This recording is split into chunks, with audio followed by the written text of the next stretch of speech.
This program is brought to you by Stanford University. Please visit us at stanford.edu. All right, I am not going to tell you the entire history of cosmology. We're going to get straight to the point.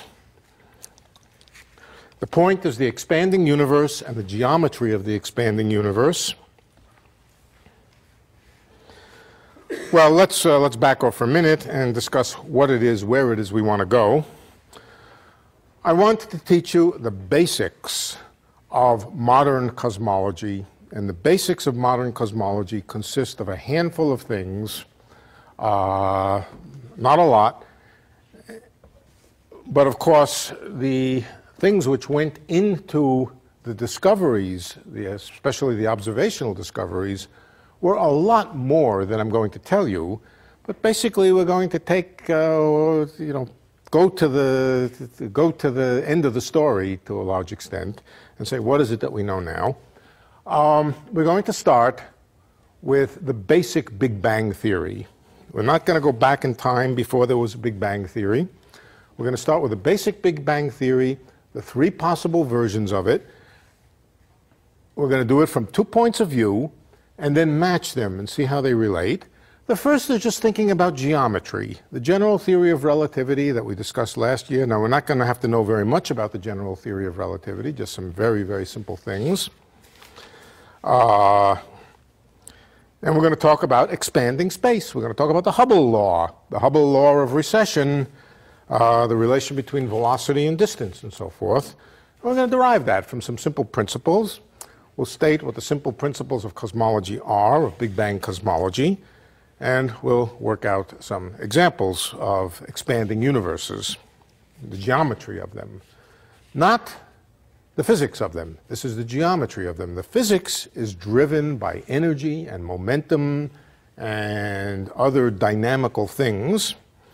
To get a handle on that, I don't know if we'll do it this week, but next week, either this week or next week, we'll move on to the Newtonian, F equals ma cosmology. F equals ma cosmology takes us a long way, and we're going to see some connections between the geometry and the F equals ma version of cosmology, what Newton would have understood as cosmology. And then we're going to put them together into a single package called Friedmann-Robertson-Walker FRW cosmology. That will take us a couple of weeks. From there, we'll address some other questions. What is inflation? What is the inflationary theory of cosmology? What is dark energy? What is dark matter? How are they different? The cosmological constant, which is dark energy. The current accelerated expansion of the universe. And then perhaps we'll move on to some more modern esoteric subjects, such as why do physicists think perhaps there's much more to the universe than we can see, but more than we ever can see, and the idea of a multiverse. And I'm not sure what else. We'll fill in some details as we go along. If there are particular things you want me to discuss, I'll do it as usual. But let's get started. Okay, let's begin just with the idea of space, in the simplest possible space, one-dimensional space for simplicity. Then it'll immediately add 2 more dimensions. Space, not space-time.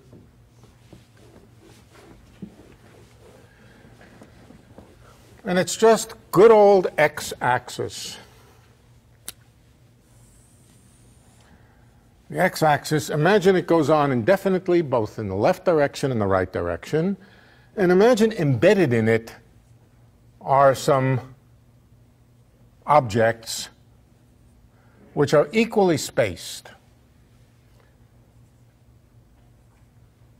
They're embedded in the space, and I'm going to give them a name now. They're called galaxies, okay? One-dimensional galaxies. But they're just particles or objects which are embedded in this line. Okay. Now the first question is, let's label a line with a coordinate, and let's label a line with a coordinate which in this particular case just measures off, this is x equals 0, and let's use the presence of these galaxies to define a coordinate so that by definition the next galaxy over is x equals 1. Obviously this is an enormous idealization where I have the galaxies perfectly uniformly spaced. This is of course not the case in the real world. Incidentally, for those who may wonder, the world is three-dimensional, not one-dimensional. So that's a further idealization or a further fiction. X equals 2. This is worse than flat land. This is line land. Here's x equals minus 1. Whoops, minus 1. Here's x equals minus 2. And roughly speaking, these coordinates simply label which galaxy we're talking about. We could think of them as the name of the galaxy. This galaxy is called x equals 2. This one is called x equals 1. They're just labels which move with the galaxies if the galaxies are moving, if they're spreading apart, if they're coming together. This coordinate just is attached to the galaxy. All right, now, how far is it from, let's say, x equals 0 to x equals 1? Well, it's some distance. It's not 1 unit. These are just the names of these points. These don't say anything about distance. I'm going to assume they're equally spaced. But what is the spacing? I haven't told you what the spacing between them is in meters, or kilometers, or light years. Pick your favorite unit. For the time being, the units aren't important. But, what's that? Well, they are one galaxy apart if by galaxies we mean the distance between galaxies. Units of the size of each galaxy. Well, we could use the size of each galaxy, but we could use, well, I don't want to use the size of the galaxy because it's going to raise a question that I don't, but let's say meters, meter sticks. We measure them off. And I'm going to call the distance between x equals 0 and x equals 1 in meters or whatever definite units we use. The reason I don't want to use the size of galaxies is because the size of galaxies changes with time. They tend to contract, so I don't want to get into that. But just good old meter sticks, good solid meter sticks that don't change with time. And let's say the distance between x equals 0 and x equals 1, let's just call it a.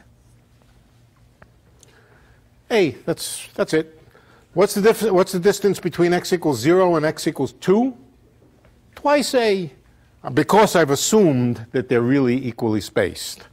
In particular, the distance between any 2 points is just, let's call it delta x. That's the difference in x times a. A times the difference in x, if it's x equals 2 minus x equals 0, and it's 2a. This is the distance between any 2 galaxies. Delta x means the difference of x. This could be x equals, let's see, 1, 2, 3, 4, 5. The distance between the galaxy called x equals 5 and the galaxy called x equals 1, that's delta x equals 4 times a is the distance. A times 4 is the same as 4 times a. What about the distance between x equals 3 and x equals minus 1? That's also 4 times a. And so that's the notation. That's the notational thing we're going to do. Distance is the coordinate difference times a, and a has a name. It's called the scale factor. It's called the scale factor. Its name is the scale factor. Okay? Now, the galaxies may be moving. Right? Think of this line, imagine this line for the moment as an elastic thread. An infinite elastic thread, but about infinite is too big for right now. A very large elastic thread. And there are 2 giants at the end, and the 2 giants are having fun with the people in this universe. And they're pulling, maybe they also even allow it to go the other way. They change the total length of the world, so to speak. Just by pulling on this thread and stretching it, contracting it, doing whatever it is they decide to do, mostly stretch it, but for the time being. What does that mean about A? That simply means that A depends on time. The distance between two neighboring galaxies will depend on time, exactly as it would. Think of rubber band. Cut the rubber band open. I don't want it to be double. And think about stretching. And instead of galaxies, think about the rubber molecules. You stretch, that increases the distance between neighboring molecules. You contract it, that decreases the distance. And so in that way, in general, A is a function of time in this world with these giants who are pulling on the end of the string. This is not string theory, incidentally. Nothing to do with string theory. Not yet, anyway. I've heard that in Berkeley, there's a restaurant called Noodle Theory. Can anybody confirm that? It's true? Noodle Theory, okay.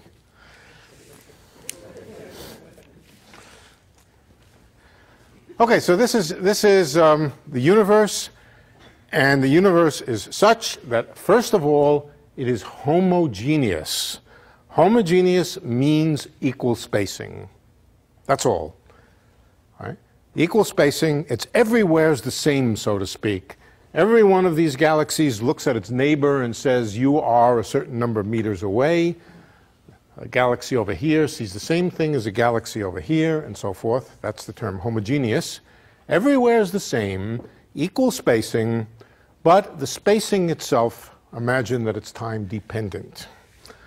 Okay, let's now calculate the rate at which the distance between two galaxies grows or shrinks.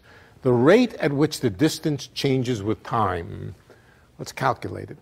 There's another word for the rate at which distance changes. What? Velocity, right. Actually speed, but velocity, right, velocity. So when I say I'm calculating the rate at which the galaxy at x equals 4 moves or increases relative to x equals 1, I could say it another way. I'm calculating the velocity of x equals 4 relative to x equals 1. But I don't just want to call it the velocity, I want to call it the velocity of one point relative to another. All right, we know what the distance is. Here's the distance. It's a times delta x. Now we're taking two fixed galaxies. Two fixed galaxies. This one over here and this one over here. We're not going to change those galaxies, and that means that delta x is not going to change with time. We've just fixed the two galaxies we want to talk about. But what does change with time? A. All right, so what is the rate at which d increases with time? It's just d dot, and for those who haven't been, who are new to this class, dot always means time derivative, derivative with respect to time, d by dt. That's what a dot means, derivative with respect to time. I'll use that notation, and it means the rate at which the thing is changing with time. The rate at which d is changing with time, delta x is not increasing or decreasing, so d dot is delta x, that's unchanged, but a is changing with time, a dot. The time rate of change of a product like this, if one of the factors is not changing, is just that factor times the time derivative of the other one. So this is the rate at which d changes with time. Let's call it d of delta x, the distance between 2 points separated by delta x. That's just this. Now I'm going to do, oh, and what do we call this? We call this the velocity, the relative velocity between the 2 points. It's the velocity that the astronomer at x equals 1 would see x equals 5 moving away from him or moving toward him. It's also the velocity that x equals 5 would see, of x1, either moving away or coming closer. It depends on whether the derivative is positive or negative, whether they're growing larger or distant, less, whether they're approaching or receding. All right, so let's write this, and now I'm going to write a totally unnecessary step. I'm going to divide this and multiply it by a.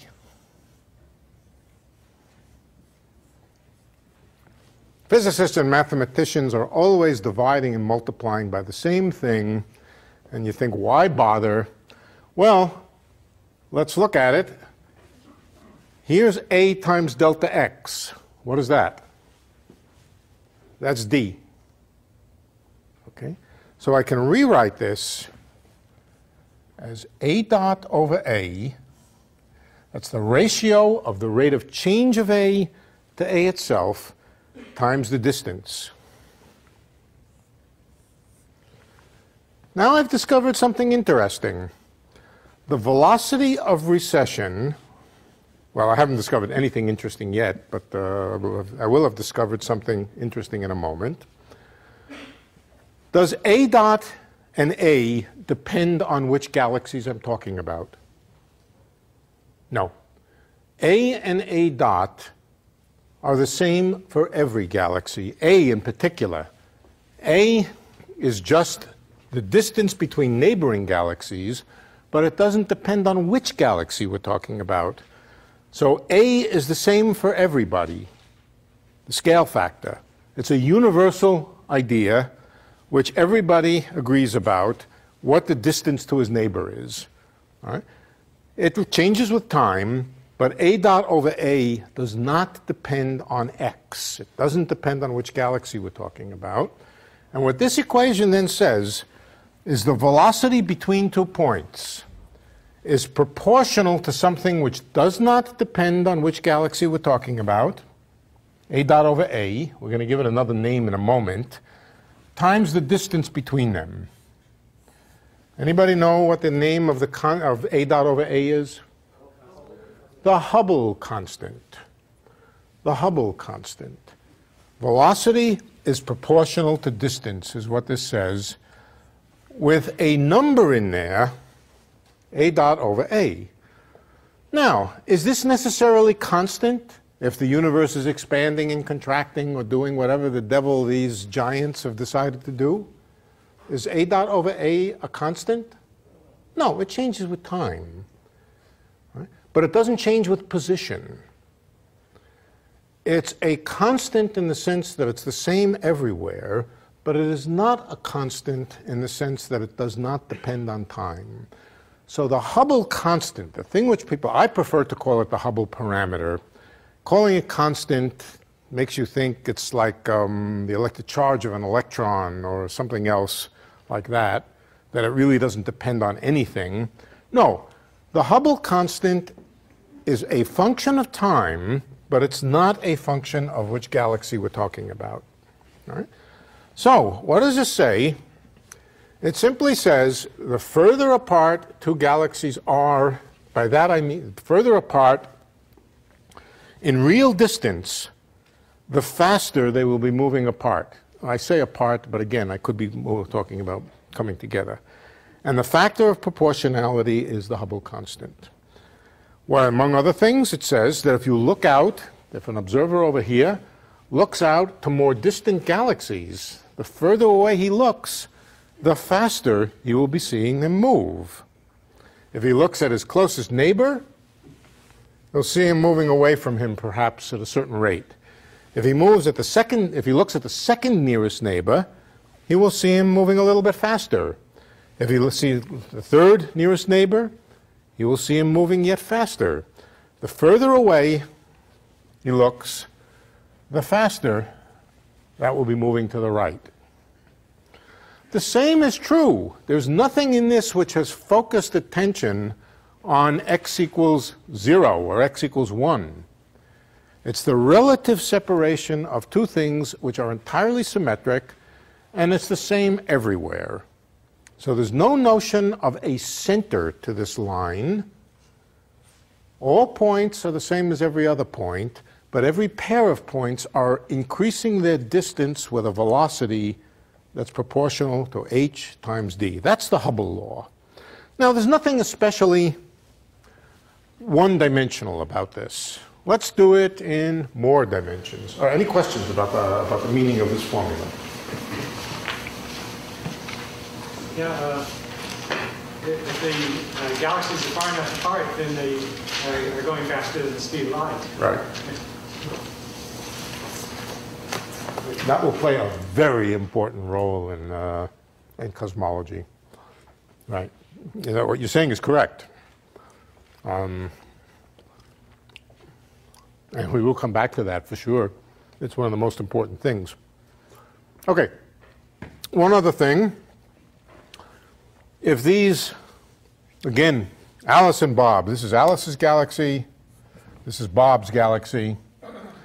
Alice and Bob are sending each other messages with light waves or whatever. The faster Bob moves off to the right, the more Doppler shift. Again, they're sending their messages with standard message senders made in the same factory of exactly the same kind. So they're sending light, if you like, of a very, very definite frequency in their own reference frame.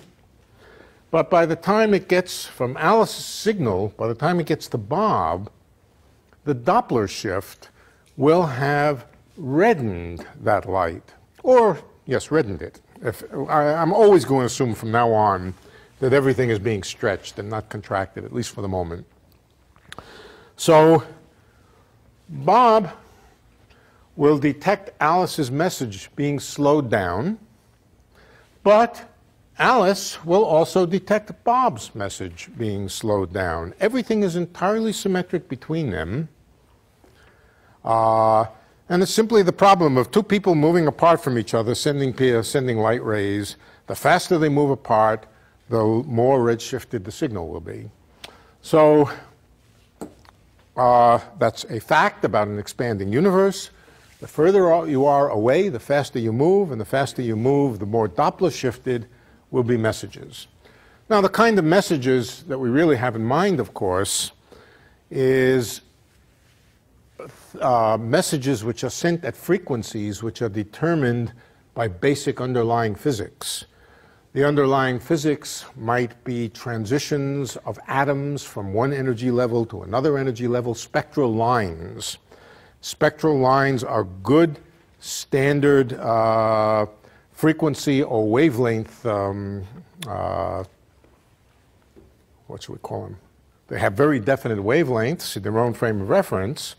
And so, for example, if Alice is sending Bob a particular spectral line from the sodium, from some sodium transition, that will be sent in his frame of reference at the usual frequency of a sodium line.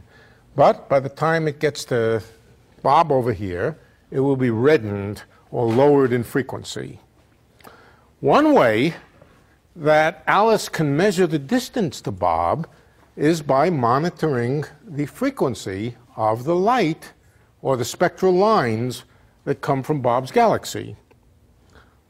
The faster he's moving away, the more reddened the frequency will be. So that gives you a tool. Now, we're not going to spend very much time talking about observation, but that gives you a tool, or gives Alice a tool, for measuring the velocity of recession of any galaxy. Okay. That's velocity. How about the distance to any galaxy? Are there various ways? Are there ways of measuring the actual distance to a galaxy? Well, let me give you a very simple, more or less what Hubble actually did.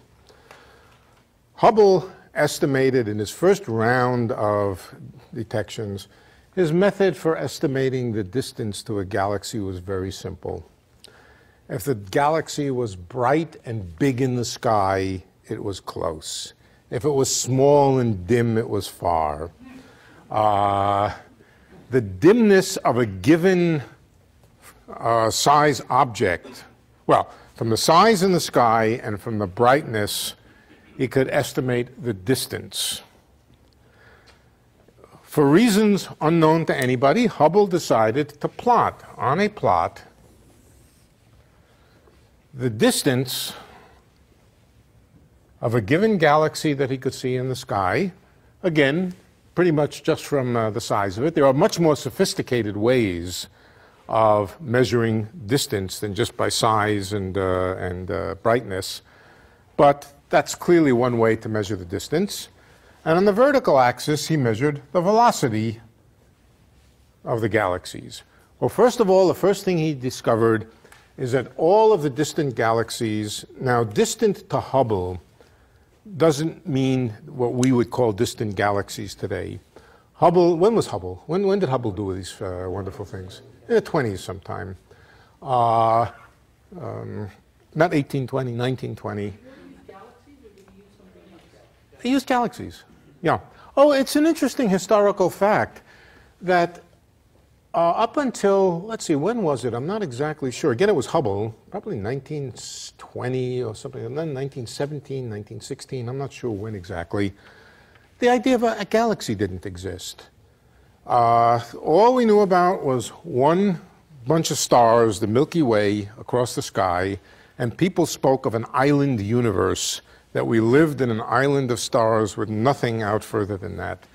They did discover that there were these blotchy things out there, but it was not recognized that those blotchy things were other island universes, so to speak. It wasn't really until sometime in the middle of the early 20th century that Hubble realized that what he was seeing when he saw these smudges in the sky were collections of stars, that they were collections of huge numbers of stars which rivaled in size and number of stars the Milky Way itself. So that was the first discovery. The universe is filled with galaxies.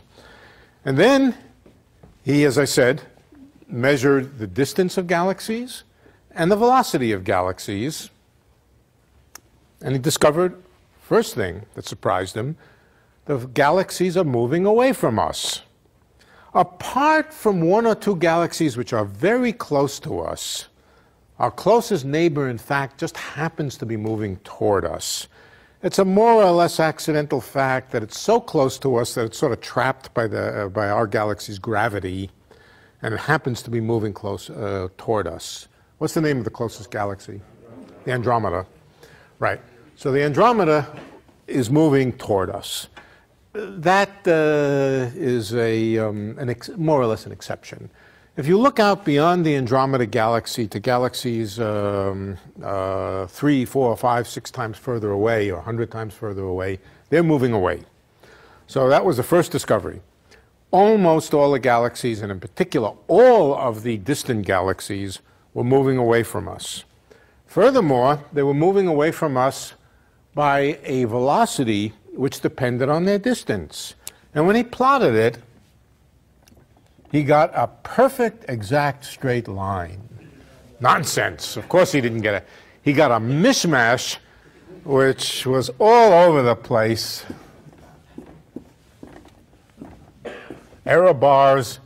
But somehow he looked at this, and whether he was intuiting the right answer, or he was a master of statistics, which I don't think he was, or whatever it was, he drew a straight line through it, and he said, look, velocity is proportional to distance. He actually didn't know why. He had no idea. The simple argument did not exist. It's been explained in an even simpler way than this, but this picture here is correct and really at the heart of the matter. But it was explained by other people just saying, look, why are you surprised that the fastest horse goes the furthest in a race? That if you look at a horse race, expect that the fastest one has gone the furthest. Right? The fastest galaxy is most likely to be the one that's gotten furthest away from you. But that of course, is just it's true, but this is the right way to say it. This is the right way to say it. Velocity is proportional to Hubble constant times d. Now, Hubble was not very good at the time at measuring the distances to the galaxies. This wasn't his own fault. He just had crude tools at the time. And he measured the galaxies as being maybe 10 times closer, I think, than they actually were. So his Hubble constant was off by a bit, like a factor of 10. That had implications. Let me explain why. The bigger the Hubble, that of course meant that the Hubble constant was too big. Too big or too small? Wait, he measured, which way did he measure it? He measured the Hubble constant being too big, as I remember. Yeah. He measured the Hubble constant being too big by a factor of 10. Now that meant that his estimate, for example, of this galaxy moving away was 10 times too big. Not that the velocity was correct, but the estimate of the Hubble constant itself was 10 times too big. It took a while to correct it. We're going to discover another interpretation of the Hubble constant. It's basically 1 over the age of the universe. I will tell you why later, not right now. So he had misestimated the age of the universe by a factor of 10. What's that? It's really hard to tell how far, and the more sophisticated tools came into play, but he misestimated things by a factor of 10, but corrected them later. He corrected them. In any case, that's the Hubble law. It's very, very central. I said we can also do the same thing with more dimensions. Let's take 2 dimensions instead of 1 dimension, just for simplicity, x and y. And again, make a grid. Of course, it's nonsense to say that the galaxies are at the corners of the grid, but that's an extreme idealization. But let's imagine galaxies at the corners of the grid. Then every galaxy is labeled with 2 names, a first name and a last name, x and y. And x and y stick with the galaxy. X and y of a galaxy doesn't change with time. It's just a label that labels the galaxy. But the distance between neighbors is again called a in both directions. That brings up an interesting question. Why is it, do we know that the separation between galaxies in this grid model, we could ask, how do we know that the separation between galaxies along the x-axis is the same as the separation between galaxies along the y-axis? Do we know? What do we know about it? Well, supposing the galaxies were not equally spaced, or not that they were equally spaced, but they were more crowded in the x direction than they were in the y direction.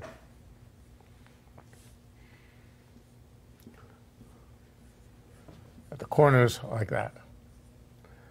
When we look out into the sky, we would discover that things are different along the y-axis than they are along the x-axis.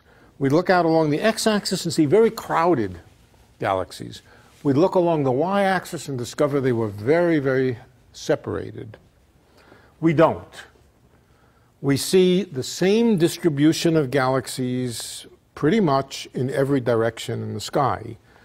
There's a principle involved. It's not a principle. It's actually just a name for that fact. It is called the isotropy of the universe. 2 basic names. The homogeneity of the universe. That means everywhere is the same. Now, this is everywhere is the same, at least on a scale larger than the distance between these galaxies. Looked at on a bigger scale, we would say every place is the same as every other place. Everybody has a couple of neighbors around them, and that's all. And every place is the same as every other place. This here is also homogeneous. This place is the same as this place, or has the same properties as this place over here. This one is the same as this one. There's no sense in which this one over here is special, no different than that one, no different than that one. But there is something different about this than this. It has to do with angles in the sky rather than positions. It's not isotropic. It isn't the same in every direction. It's the same in every place, but it isn't the same in every direction. There's a directionality to this, a directional bias. When we look in the sky, we don't see different things in different directions. Of course, that's not entirely true. I mean, when I look up, I see something different than when I look down. When I look on a scale of our galaxy, if I look into the plane of the galaxy, I see the Milky Way. If I look out of the plane of the galaxy, I see a much darker sky. But on a scale bigger than a few hundred galaxies, on a scale bigger than a few hundred galaxies, the sky looks the same in every direction. So the principle is called homogeneity and isotropy. Now, how well do we really know that the universe is, or how well did Hubble, or the people at that time, really know that the universe was homogeneous? And the answer is not very well at all. They were able to look through telescopes only to a minute fraction of what we can see today. So really, there was no good reason to believe that the universe was homogeneous on scales much bigger than they could see. Nevertheless, all cosmologists assumed it, and it turned out to be essentially correct, that the universe is homogeneous and isotropic, same in every direction, same in every place. That makes life simple, much simpler than if it was just randomly different in different places. Okay, where were we? Yeah, let's come back now to 2 dimensions. And the spacing of galaxies along the x-axis and the y-axis, the grid size is the same.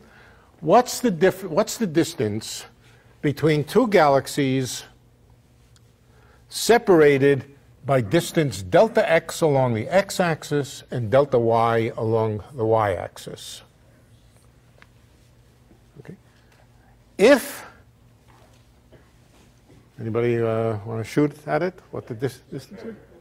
Square root of, this is Pythagorean theorem. Well, first of all, what's the distance along the x-axis? It's a times delta x. The distance along the y-axis, in other words, if we took 2 galaxies, one over here and one over here, this is the distance. What's that? Still a times the distance. Yeah. A times the delta x. No, I mean, the whole thing just magnifies by a. Yeah. Yeah, that's right. But let's write it down anyway. Let's go through the steps. The distance along the x-axis is a times delta x. The distance along the y-axis is a times delta y. And then using the Pythagorean theorem, the distance between them is just d is equal to the square root of delta x squared times a squared plus delta y squared times a squared. And now we can factor the a squared out of the square root. And again, as Michael says, it's just proportional to a. It's proportional to a, the distance. And now instead of just simply delta x, it's the square root of delta x squared plus delta y squared. What would happen if there was a 3rd dimension? Plus delta z squared. That's the 3-dimensional Pythagoras theorem, which I don't know if Pythagoras knew or if he didn't know. Okay, that's the distance. What's the velocity between these 2 points? One over here and one out here somewheres? It's just the time derivative of this. All right? So the velocity is given by the same square root, which I won't bother to write, times the time derivative of a dot. That's the velocity of recession. And now we just multiply it and divide it by a over a. Same trick as before. And recognize that a times the square root is just the distance. So we get exactly the same formula as before.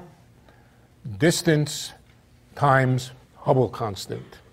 The Hubble constant doesn't depend on direction. It doesn't depend on where you are.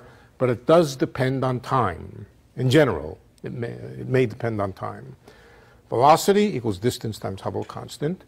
And it doesn't depend on the dimensionality of space. Okay, that's the Hubble law.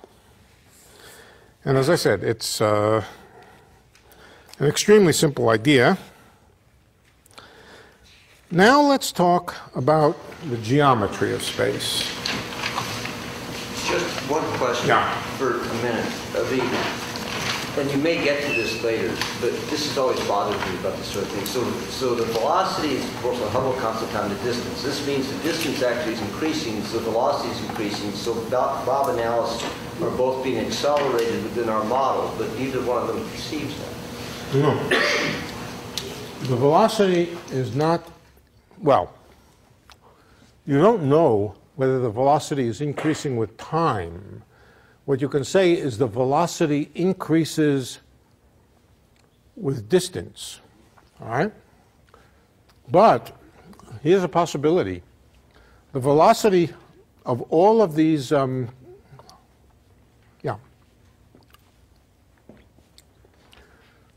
whether the velocity of a given galaxy is increasing or decreasing relative to us depends on how A is changing with time. For example, let's take a simple possibility. Supposing A was simply proportional to time. The distance between two neighboring galaxies is just increasing with time, with some velocity, some particular velocity. Let's just call it t. Velocity 1 u, right? A was proportional to t. That's just each link here in this lattice of galaxies is increasing linearly with time. Okay? What is the velocity between these 2 points? dt. Delta t dt. Delta a. The distance between them is a, and the velocity is just dA dt, which is 1. Well, I don't want it to be 1 because 1 stands for the speed of light, and let's say a half or a quarter t.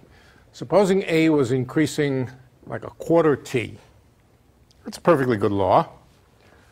Then the velocity between the two neighbors here is just 1/4, and it stays 1/4 for all time. It doesn't change. But what's the velocity between this point and this point? Twice the velocity between the neighboring points. So it's 1/2. The velocity increases with respect to looking at more and more distant neighbors, but it may or may not increase with time, the velocity. With time, the velocity between any two galaxies. Here's another example. Supposing A increased like t squared. The distance between this galaxy and this galaxy is increasing like t squared. What is the velocity between them? 2t. The velocity is just 2t. In this case, the velocity between these two galaxies is increasing with time. All right? In any case, it increases with distance. Depending on the details of how A depends on time, the galaxies may be accelerating away from each other or even decelerating. For example, supposing let's take another law. Well, let's take the law A goes like e to the minus t. Is that a good law? No, that's not a good law. Okay, let's take log t.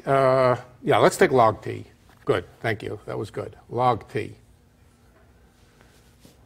What is the velocity between these two neighboring points? The velocity between them is the derivative of log t, which is 1/t. In this case, the velocity is decreasing with time. As time gets bigger, the velocity is decreasing. That would be saying that they're decelerating relative to each other. So you can have acceleration, you can have deceleration, but always the Hubble law is correct as a function of distance. Okay. That's the basic Hubble law, and it is the basic fact that, that all else is built on. You know, it used to be thought that the universe was decelerating. The reason was very simple. Well, it was thought that gravity was pulling the universe together. If gravity was pulling the universe together, think about it starting expanding, gravity would slow it down, just like gravity slows down this pen as it's going up and will eventually turn it around. It was thought that the universe was expanding, but that the pull of gravity was pulling things back together and therefore decelerating it. That's what was thought to be the case. We now know that that's not the case, and the universe is expanding at an accelerated rate. Okay? Everything is accelerating away from us rather than moving with a uniform velocity. Okay. Other questions? Maybe on one. Yeah. How do you set the initial value of A? I mean, since it's changing? Well, you pick, yeah, that's a good question, but you pick some particular time. At any time, the initial value of A is somewhat arbitrary. It's not really the initial value of A. It's at which particular time do we set A equal to some particular, or do we measure A? It doesn't matter. You'll always get the same answer. And you might worry about when the particular details, how they affect the Hubble constant. I think what you're asking about is, supposing you called this distance 2A or 3A, would you get a different answer for the Hubble, just by name? You just gave it a different name. Instead of the scale factor being the distance between these two galaxies, let's take it to be the distance out to 1/3 of the way to the next galaxy. We could do that. All right? So we would have another Hubble constant, another scale factor, which was bigger or smaller, it doesn't matter, than our original scale factor, but the ratio of A dot to A would be the same. For example, supposing I defined another scale factor, let's call it B. B is 3 times A. Just another definition for the scale factor, so that it's 3 times bigger than the original definition of it. All right. What about B dot over B? You might get worried. You might think you get a different answer for the Hubble constant, but you don't. You get 3A dot over 3A. And 3's cancel. So what matters really is not the scale factor itself, but how it's changing. That's the important thing, how it changes, not its overall magnitude. But we'll come back to that. It's really a question of units.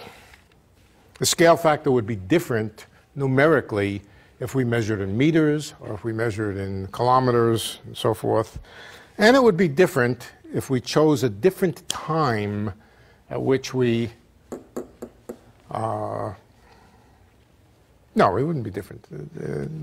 Yeah, what I said is right. Okay, let's talk about geometry a little bit, the geometry of space-time. But first, the geometry of space. The geometry of space and space-time is determined by a metric. The metric, in exactly the same sense as we talked about last quarter. I'll try to be self-contained for those who weren't here last quarter. Let's start with a very simple geometry. Again, a one-dimensional geometry. But for fun, let's change it a little bit. Not the infinite straight line, but let's first consider the infinite straight line. Yeah, we have our coordinate x, and we have that the distance between any 2 points is delta x times a. let's think of that in terms of a metric. Remember what a metric is. A metric is an expression for the distance between two very close points. When the points are close, we can replace this delta x by the symbol dx. Same thing, except when small magnitudes are small, we replace them by calculus notation. A times dx, that's the distance between two neighboring points. All right? And what's the square of the distance between two neighboring points? Let's call it ds squared. That's equal to a squared times dx squared. Well, that tells us something about the metric. The metric is just the definition of the metric. The definition of the metric of a one-dimensional space, this is a very simple case, of a one-dimensional space, the metric is just a squared. All right, it's the thing that multiplies dx squared to find the distance squared. S here stands for distance, of course, because, wait a minute, S isn't distance, S is distance, spatial distance, ds squared. There's a squared dx squared. Okay. If a is changing with time, then the metric is changing with time. Right. But still, this is just a one-dimensional space with a metric, and that metric might depend on time. Okay. So you see where we're going. We're starting to talk about geometry of spaces. One-dimensional spaces are too simple to have an interesting curvature or anything like that. The metric of space is just a coefficient out here. We could write that as gxx dx squared. And what would gxx be? It would just be a squared. So eventually we're going to want to connect up the idea of the expanding universe with a metric of space-time, but we'll come to that. Let's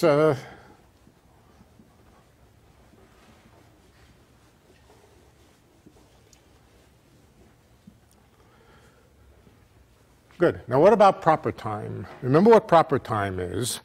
Proper time d tau squared, that is equal to dt squared. This is the proper time along a trajectory. Let's now imagine that what we're talking about is space-time. Let's draw space-time. Here's space-time, x and t. Right. Our galaxies are not changing with x. But wait a minute, they are moving further and further apart, so how can I possibly decide to draw them as if they were all parallel like this? This looks like they're all at the same distance forever and ever. That is where the time-dependent scale factor comes in. Remember that the distance between these neighboring points is not just delta x, it's a times delta x, and that changes with time. Now, what is the proper time along the trajectory, let's say, of a particle between two neighboring points? The proper time, what did we call it, d tau squared?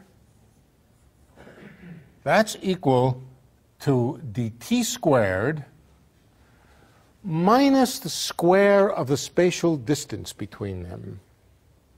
What's the spatial distance?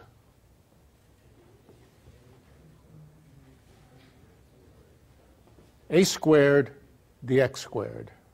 Right? The square of the spatial distance between these 2 points is a squared dx squared. Not just the x squared, because x isn't really spatial distance. It's just a label which is labeling these points. You could have given them different names, Fred, Harry, Joe, Nancy, whatever you like. But we gave them names which were x equals 1, x equals 2, x equals 3, x equals 4. the fact that X doesn't change for a particular galaxy is the same fact as your name doesn't change with time. That doesn't mean that the distance between you, between Fred and Harry, doesn't change with time. Fred and Harry are their names. The distance between them is governed by both the difference of X and the scale factor A. All right, so here is our formula now. For the proper time along a trajectory, it's not just dt squared. Now, t here is time measured by clocks moving along here, ordinary clocks moving with this galaxy.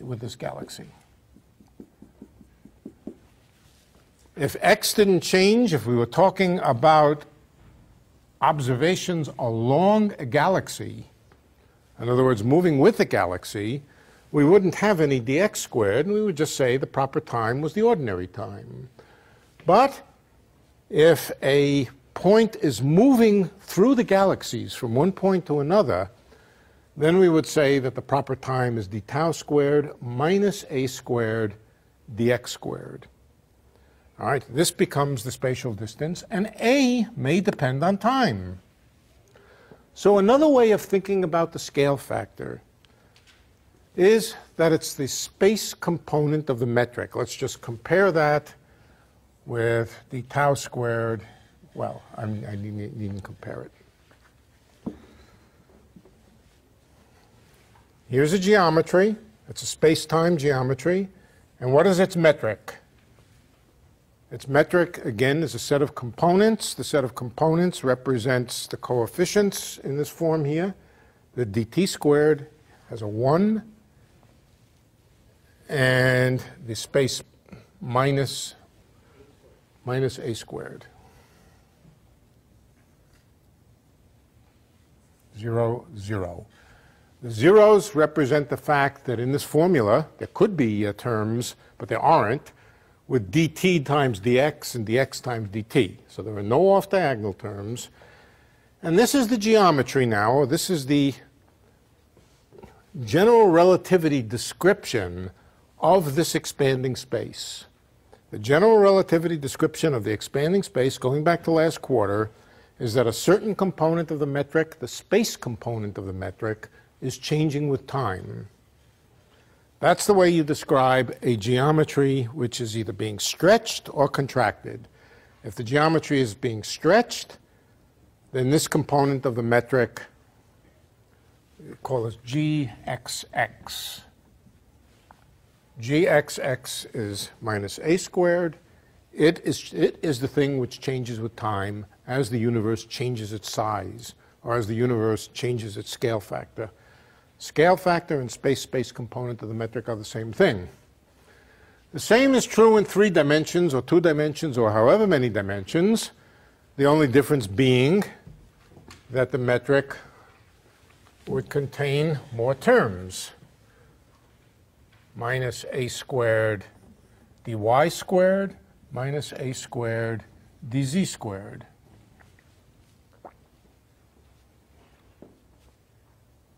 Dx squared plus dy squared plus dz squared, this is just the Pythagorean theorem again, but now multiplied by a squared. So we would have a metric which would have a 1 in the time component, and a minus a squared minus a squared minus a squared, and zeros everywhere else. That would be the metric of an of an expanding space with a scale factor that was a function of time. So another way to say expanding universe or contracting universe is that the metric of space is time dependent. In other words, it's a special case of general relativity metric of space-time where the components of the metric change with time. A growing with time, expanding, a shrinking with time, contracting. All right, so that connects then this idea of the time dependence of the separation between galaxies with the basics of Einsteinian geometry, if you like. and all three A's in that matrix are the same function because of homogeneity and isotropy. Good. Let me make a slightly finer distinction. They're not dependent on position because of homogeneity. They're not dependent on direction. All right. The fact that they don't depend on position, moving around in X as opposed to T, they could depend on T, but they don't depend on X, that's homogeneity. The fact that all three are the same, that's isotropy. Okay? That the three directions all look the same, that's what says that these three are the same. The fact that everything is the same from place to place says that A possibly depends on time, does depend on time, but does not depend on position in space.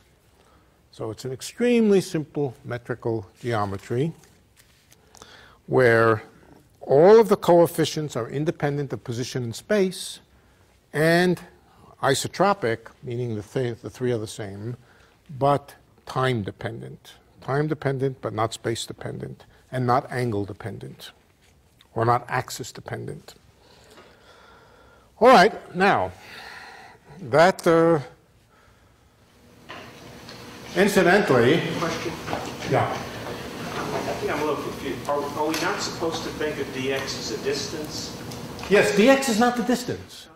A times dx is the distance. It's just a label. It labels the galaxies. If you like, here's the way to think about it. There's a bunch of galaxies out there. And at some particular time, it doesn't really matter when, but at some particular time, somebody drew a coordinate grid through them. And now the rule is the coordinate grid follows the galaxies. As the galaxies expand, there's a galaxy over here, there's a galaxy over here, there's a galaxy over here. The coordinate mesh follows the galaxies. All right?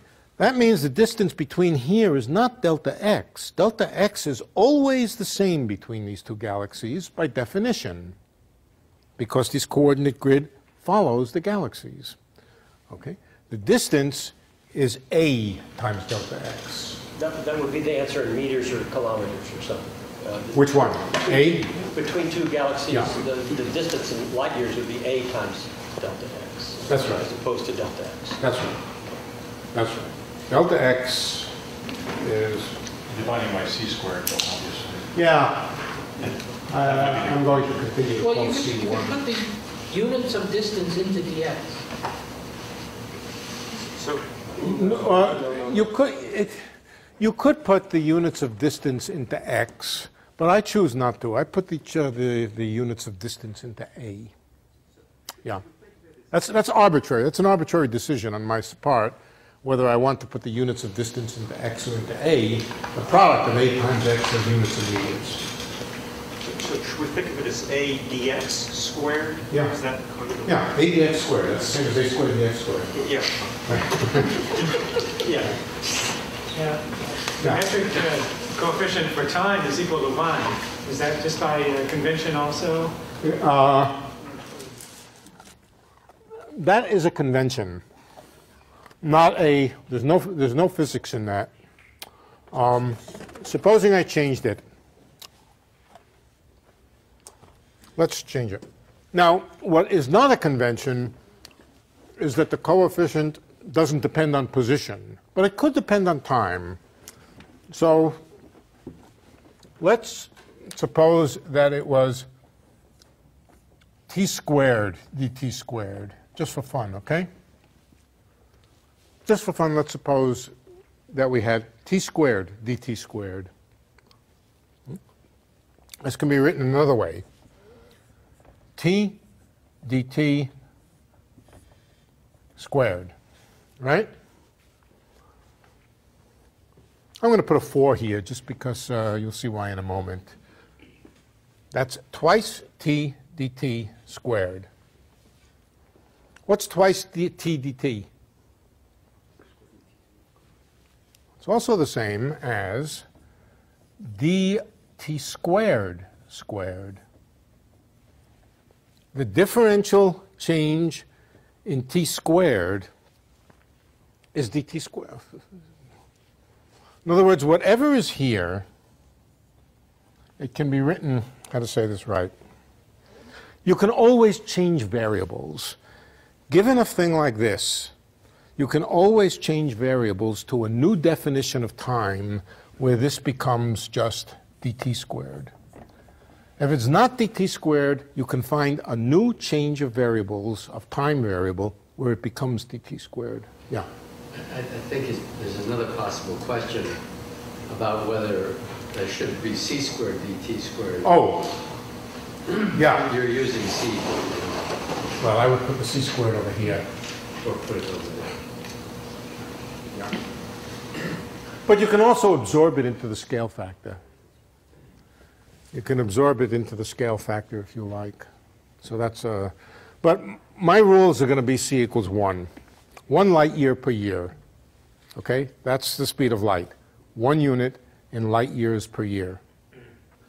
Light years per year is not such a bad unit for astronomy.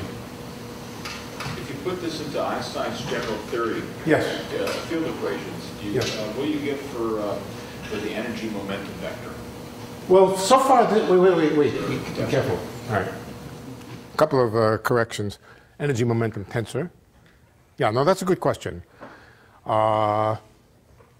And this is something we're going to spend a lot of time with, so let's not do it now. That's right. Right. This is a metric. You could say you can put it into Einstein's equations. Remember that Einstein's equations have on the left-hand side something that involves just the metric, and on the right-hand side has the energy momentum density, or the mass density, or whatever, energy, momentum, mass, all the same stuff on the right-hand side, energy and momentum. So if we put in this geometry, we could calculate what kind of energy momentum distribution we would have to have in order that it solves Einstein's equations. So we're going to come to that. That's a very important part of the whole thing. But for the moment, for now, we're just doing geometry and not dynamics.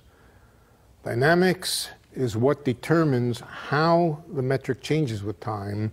Geometry is just the abstract description of a space, or space-time.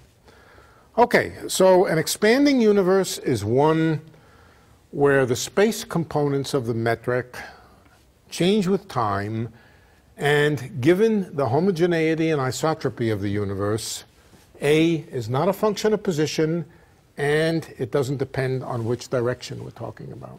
That's basic rules of cosmology. And they're not absolute rules in the sense that one could discover, it's inconceivable that one will discover that the universe is not isotropic. In fact, it's not exactly isotropic. It's certainly not exactly isotropic. In different directions, you actually do see slight differences. It's certainly not homogeneous. It's not the same here as it is a light year away from here. So it's certainly not exactly homogeneous. It's not exactly isotropic. And we could discover, in principle, that the universe is fairly far from isotropic and homogeneous. Thus far, we've made no such discovery, and I think it's unlikely that we will, because I think we've seen about as much as the universe as we're ever going to see. The universe is bigger than the portion we can see, and it's bigger than the portion we can ever see. So we don't know that on distance scales bigger than we can see, we obviously don't know very much. We don't know if the universe is homogeneous, isotropic on those very large scales, but it has turned out that over the size and scales of the universe that we can measure astronomically or by whatever means, the universe is isotropic and homogeneous, apart from local variations on small scales. You know, it's kind of like a farmer's field. If the farmer has planted his corn well and accurately, then on a scale of 100 feet, it looks pretty homogeneous, equally spaced rows and so forth. On the scale of 2 inches, it's very non-homogeneous. And on a big enough scale, namely a scale bigger than the whole farm or the whole field, it's again not homogeneous. What we know about the universe is that on scales between distances between galaxies, 100 galaxies apart or so forth, that out to scales as far as we can see, the universe is homogeneous. We don't know whether it's homogeneous on bigger scales, and we probably will never directly be able to find out. Okay, let's come now to closed geometries. You said you never directly find out. Does that imply you think there might be an indirect way to find out? Well, perhaps.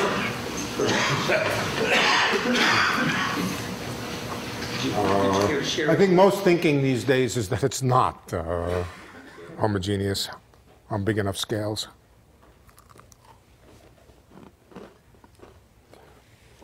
But that's certainly something we'll talk about before we're finished.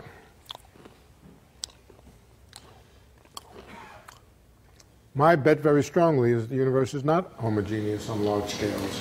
But I will never win my bet, but I will also never lose my bet. Well, but then you could write a book. I can only write a book if I win my bet, or lose my bet. I mean, you know, I'd be willing to write a book on losing a bet. That book won't be written because for basic fundamental reasons, we won't be able to see much further than we can see now. That's called the existence of a horizon. It's a problem. Couldn't you derive the idea from gravity to look at massive beyond what you can see? No way to tell what's out beyond what you can see. So even the gravitational force would be limited by C? No. No. If we're sitting here in this room, we are in the field of the sun and we're circulating around the sun. But there's no easy way, there's no way for us in this room, on this earth, without being able to see out beyond the room, to tell that the sun is there. Now, we can measure tiny, tiny tidal forces, but the tidal forces in this room, I don't feel stretched. Do you feel stretched? I'm not talking about the tidal forces due to the Earth. There's certainly tidal forces due to the Earth. I feel, I actually can't feel those either. If I jump off a springboard, a diving board or something while I'm in free fall, I don't feel squeezed and pulled, and I can't tell that, the Earth is there. If I close my eyes, I could be in free fall a zillion miles from the Earth. So the answer is that you can't tell that there's a large mass out there except by its tidal forces.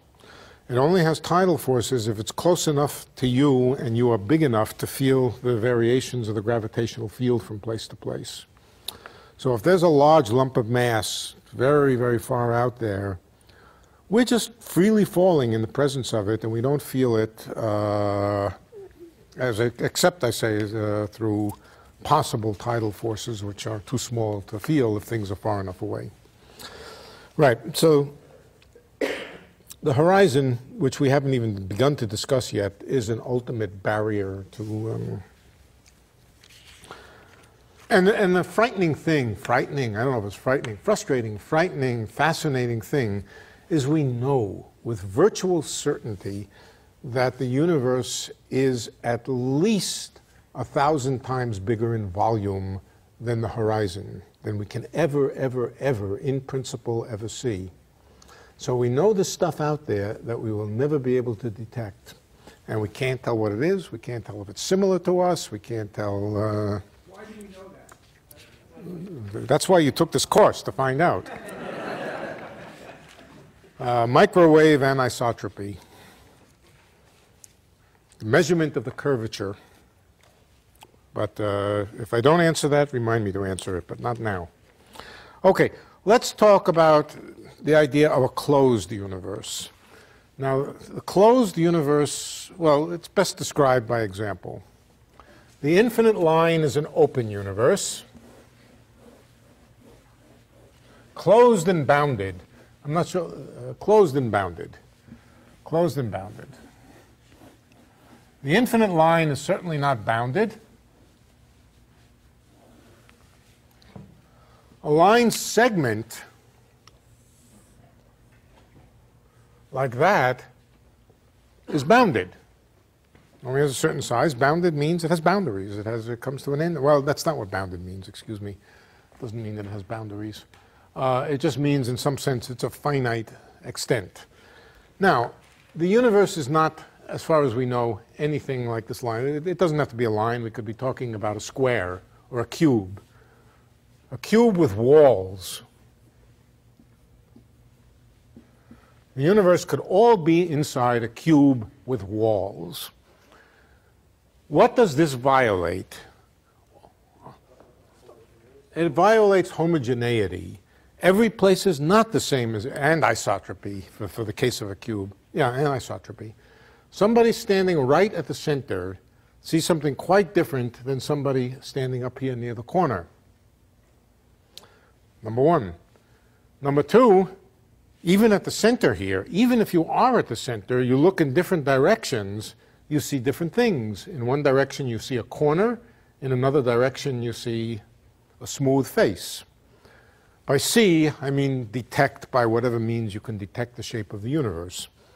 So a bounded universe seems like it's out of bounds in the sense that if the universe is truly isotropic and homogeneous, then let's concentrate on homogeneous.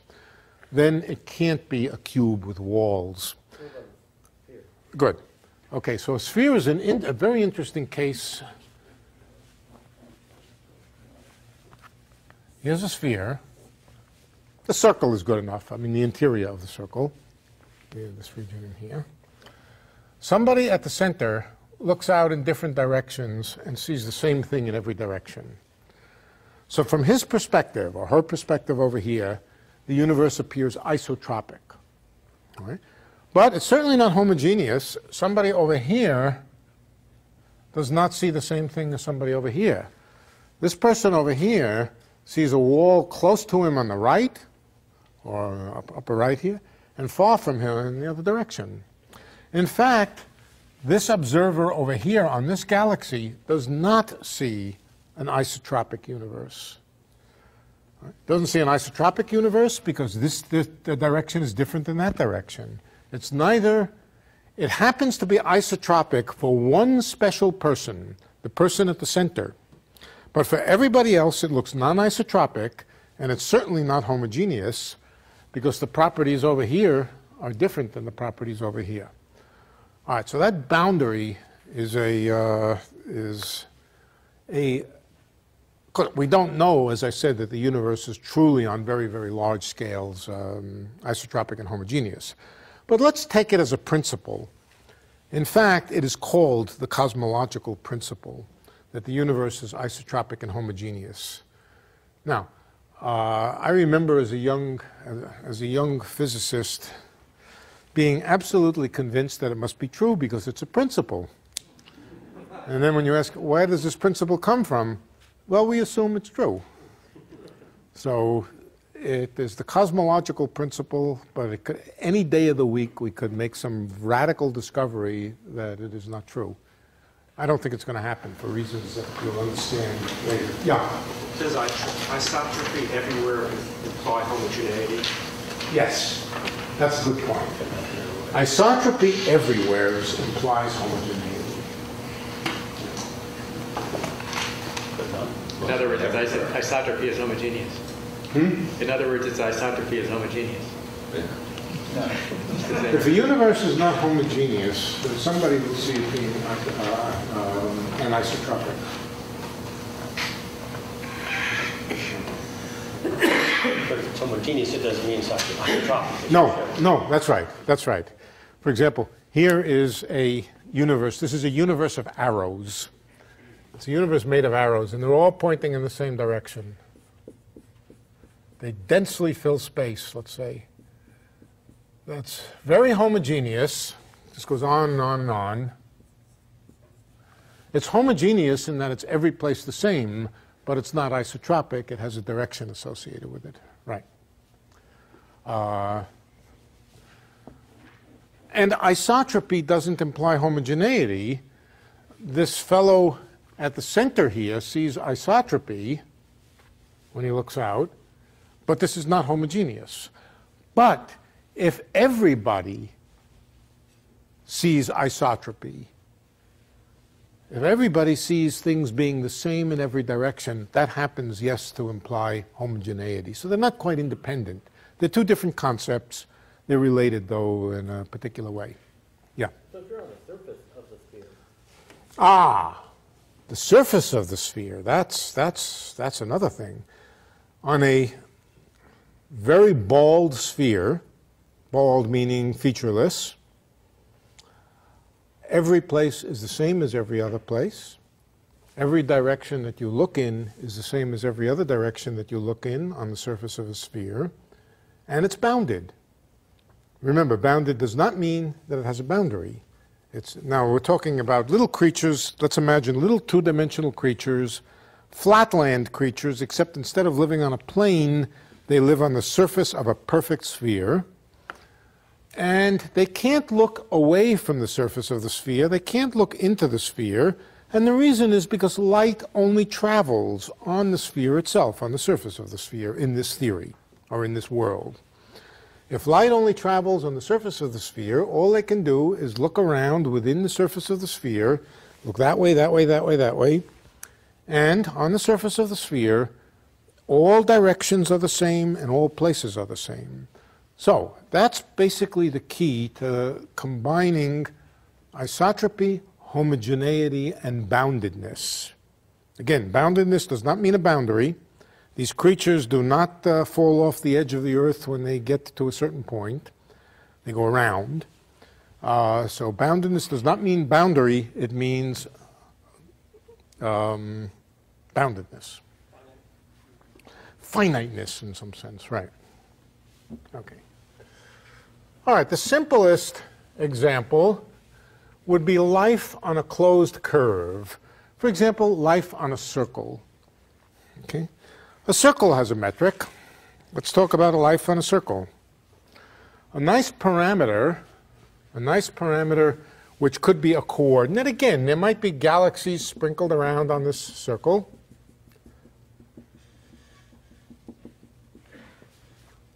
Every point on the circle is the same as every other point. Not quite true, of course. The points between the galaxies are different than the points on the galaxies. But on scales bigger than the size of a galaxy, every point is the same as every... Incidentally, what does isotropy mean in one dimension? Isotropy is clear in two dimensions. You look in different directions. What... Left and right being the same. That's right. So here, for example, is a one-dimensional world which is homogeneous but not isotropic. It consists of little arrows pointing in one direction all along it. Left is different than right. Right? Left is different than right, but every place is the same as every other place. So in a one-dimensional world, you can also have anisotropy, non-isotropy. What it means is simply left and right along the line are different. Okay, so if I just have a population of galaxies like this, on the average, left and right are the same. Every point is the same as every other point. And I would say this was homogeneous, isotropic, and bounded. Okay. Let's talk about the metric. Let's talk about its geometry. What might we characterize the position by? Well, we could use x, but x is an inconvenient variable on a circle. A convenient variable on a circle is angle. So we could pick one galaxy and call it theta equals 0. Theta is my notation for angle, or at least one possible notation for angle. And we could characterize every other galaxy, this is theta equals 0, by some theta. And what's this galaxy over here? Well, we could call it minus a negative angle, or we could call it 364 degrees. Right? It's almost all the ways around. So, what did I say? 300? Did I say 364? Oh, that's the number of days in a year. Gee, 365, 359. Sorry, I got the number of days in a year confused with the number of degrees on a circle. Wow. Okay, right, 359 degrees. Not quite all the ways around, not quite 360 degrees. Okay, but we could use an angle to characterize the position. Again, let's suppose for the moment that the radius of this circle, or the circumference of it, the little bugs who live in this world, have no sense of radius because they have no sense of where the center of it is. It's not in their world. But they do have a sense of circumference. They can measure the circumference by marching along it till they come back to the same place. They can measure the circumference. The circumference means something. And of course, they could call the circumference 2 pi times something if they wanted. And that's something they might call the radius, but they would have no particular reason to, but they could. So they have a sense of circumference. And let's now talk about the distance between, the distance around the circle, the size of the circle. We can call, let's see, let's call the total distance around the circle. Do I want to call it A, or do I want to call it 2 pi times A? I think I'll just call it A. Scale factor. Scale factor is the total distance around. Now, supposing we have,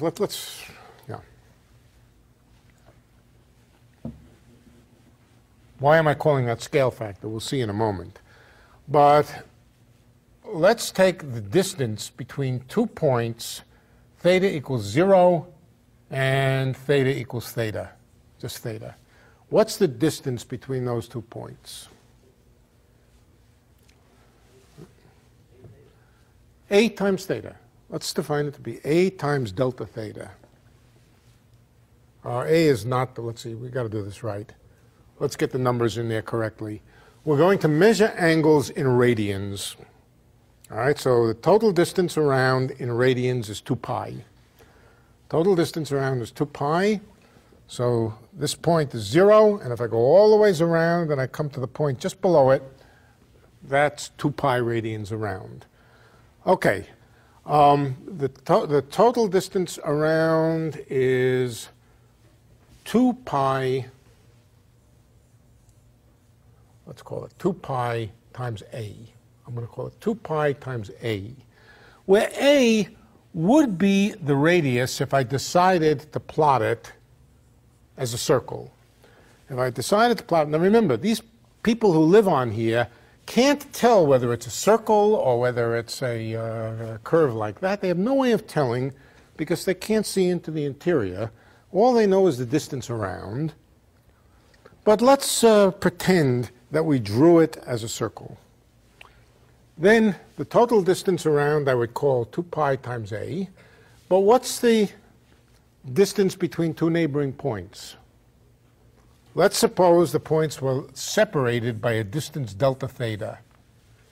Then the distance between them would be A times delta theta. The radius of the sphere, the radius of the circle, times the change in angle. The distance between 2 points on a circle of radius A, is A times the angular distance. Well, this is very much like A times delta x. It's just I've used theta, and theta happens to have the property that when you go around the circle, it comes back to itself, that you come back to yourself. But otherwise, this is very much like A times delta x.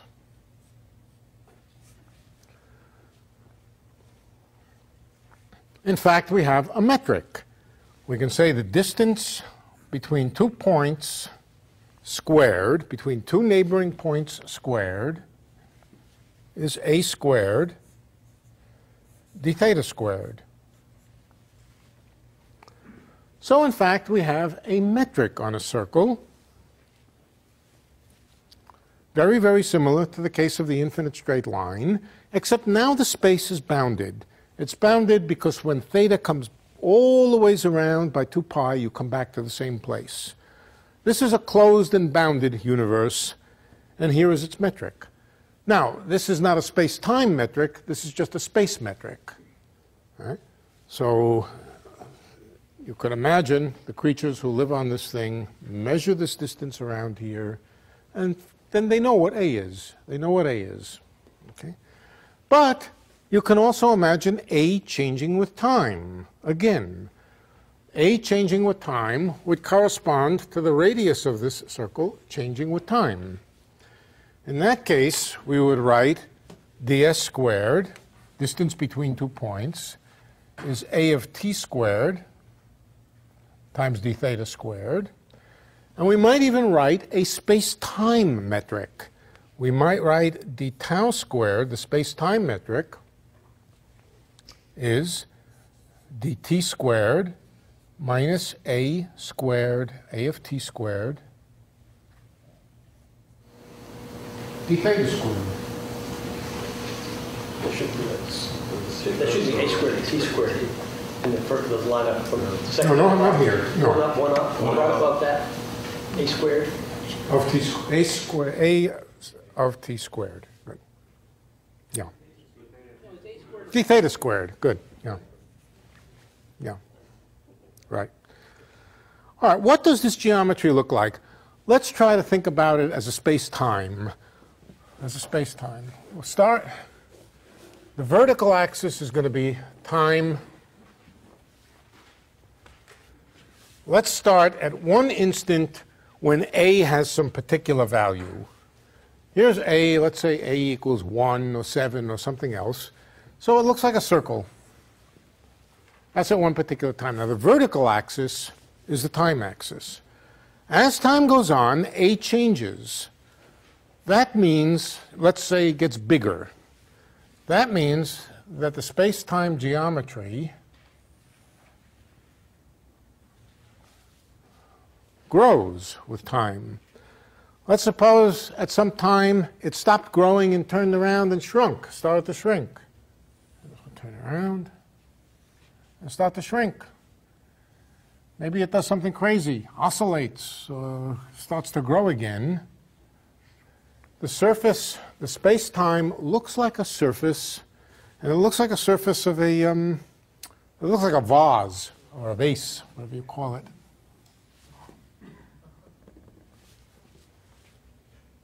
In fact, we might even imagine a space-time which starts, what would the scale factor be at this point? If the universe started infinitely shrunken.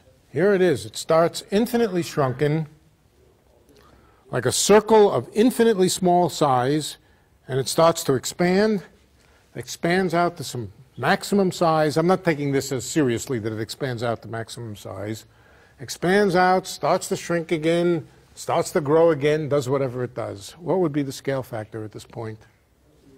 It would be A equals 0 at that point. So in this closed and bounded universe, A equals 0 corresponds to the thing shrunk to 0 size. Right? And then it starts to grow. It grows from 0 and very quickly becomes something not 0, and then changes its size, maybe in and out and in and out, whatever it does, whatever it does. Okay, so that's a geometry. It's quite clear that this geometry is curved. It's quite curved. It's curved in the sense of Einstein.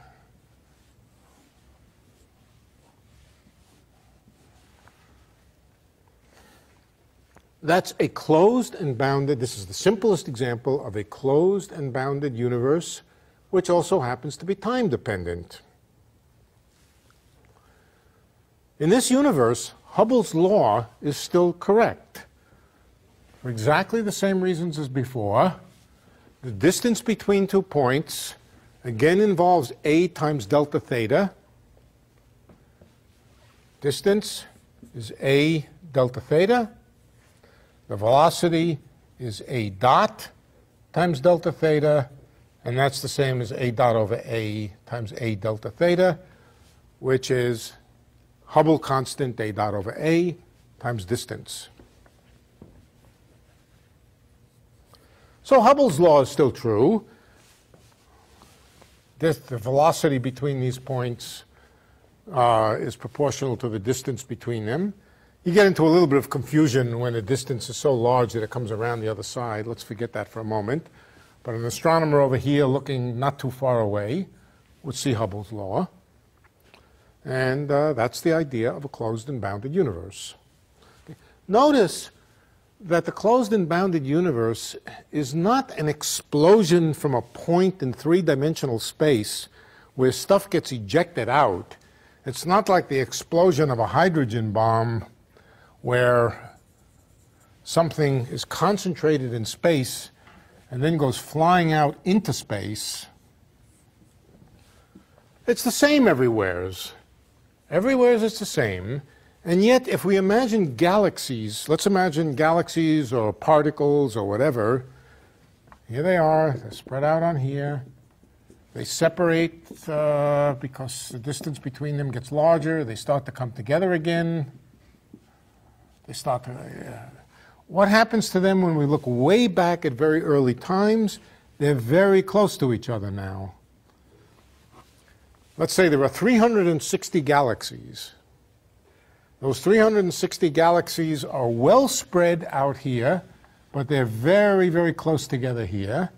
Here they're even closer together. They get too close together, they're not separate galaxies anymore. Get them even closer, they're not even separate atoms anymore. But notice, there's no special point in space. Space now does not mean this three-dimensional room. It means this one-dimensional closed and bounded universe that little bugs live on. No special place, no sense of being ejected out of some particular place like the bomb explosion, but instead just a uniform, rapid expansion taking place everywhere at the same time, satisfying the Hubble law. Okay? But things get pretty crowded down here. Infinitely crowded if the universe began as a point. So when somebody comes and asks you, well, where did the Big Bang take place? Where did this Big Bang take place? Where were all these things ejected out of? The answer is everywhere. Okay, so question. Is this, yeah. You said the space-time is curved. Is it curved if that was a cylinder? Say it again? You say the space-time is curved. Would it be curved if that were a cylinder? No. If it were a cylinder, it would not be curved.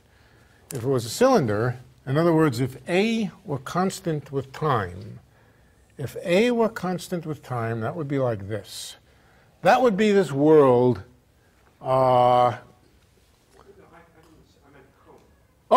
good. A cone is an even, yes, good, cone. All right. All right, first of all, cylinder. A cylinder is the case where A doesn't depend on time at all. Right? Good. That's just a constant A up and down. That is not curved. That's not curved. That's obviously not curved.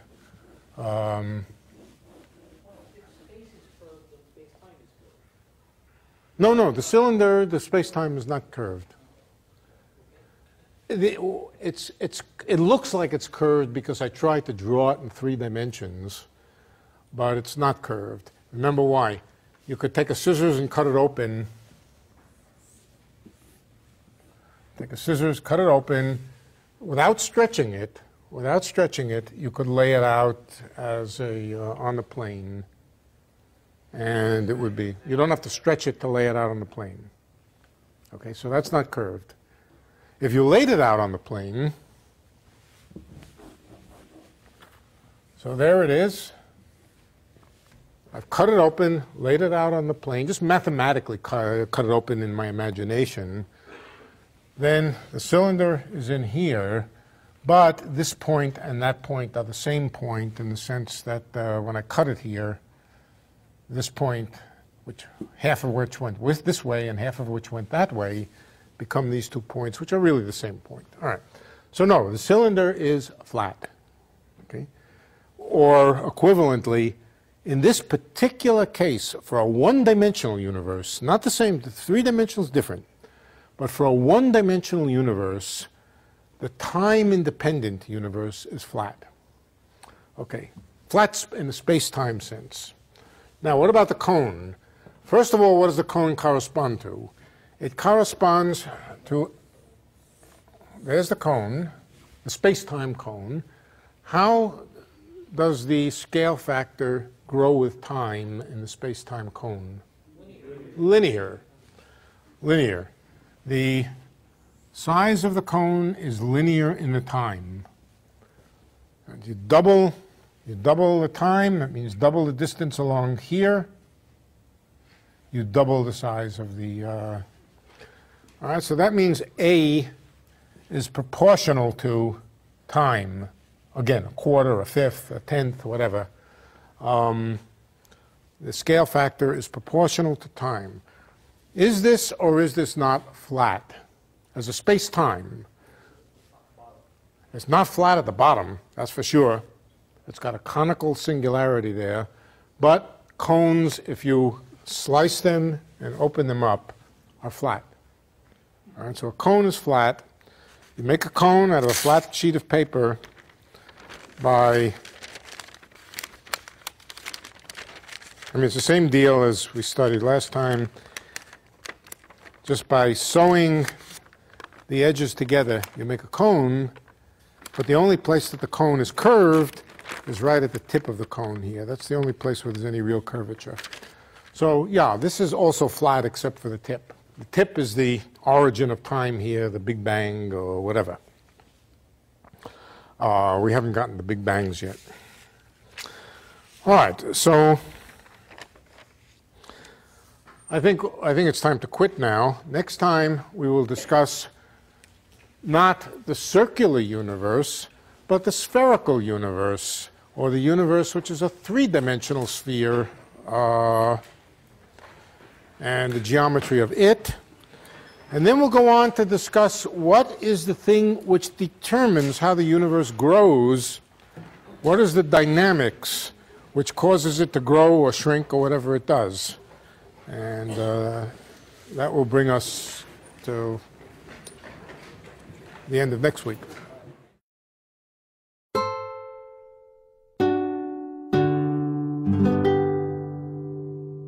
The preceding program is copyrighted by Stanford University. Please visit us at stanford.edu.